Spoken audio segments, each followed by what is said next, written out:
In a quiet southern town, a courtroom filled with tension as Judge Whitmore, a stern figure known for his harsh rulings, prepared to sentence 26-year-old Marcus Hayes, a young black man accused of armed robbery. The evidence presented during the trial had been shaky at best, yet the prosecution painted Marcus as a dangerous criminal. His pleas of innocence were drowned out by prejudice and assumptions. The judge, unmoved by Marcus's emotional testimony and the tears of his family, handed down a shocking sentence, 60 years in prison. The gavel struck like thunder, and Marcus's mother collapsed in anguish while he was led away in handcuffs, despair written across his face. But what the judge did not know was that truth had a way of clawing its way to the surface. That very night, a new piece of evidence emerged. A retired officer turned in an old surveillance tape that had been overlooked. It clearly showed Marcus at a gas station across town at the exact time of the robbery. The tape was undeniable proof of his innocence. The district attorney, shaken by the revelation, rushed back to the courthouse the next morning. When Judge Whitmore was presented with the evidence, his face turned pale.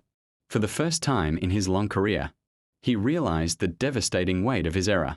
He had condemned an innocent man, not because of facts, but because of assumptions rooted in bias he hadn't even admitted to himself. The court immediately overturned Marcus's conviction, and he was released after only a day behind bars.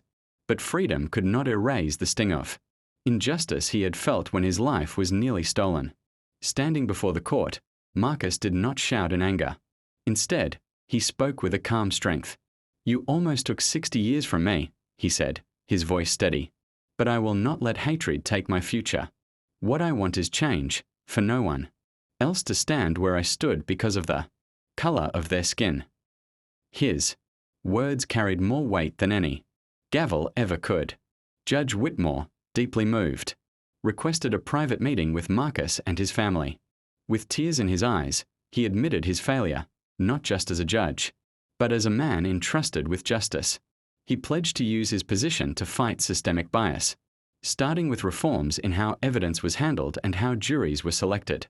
For the first time in decades, he felt humbled. Marcus, though scarred by the ordeal, became a local advocate for justice reform, his story sparking conversations throughout the state.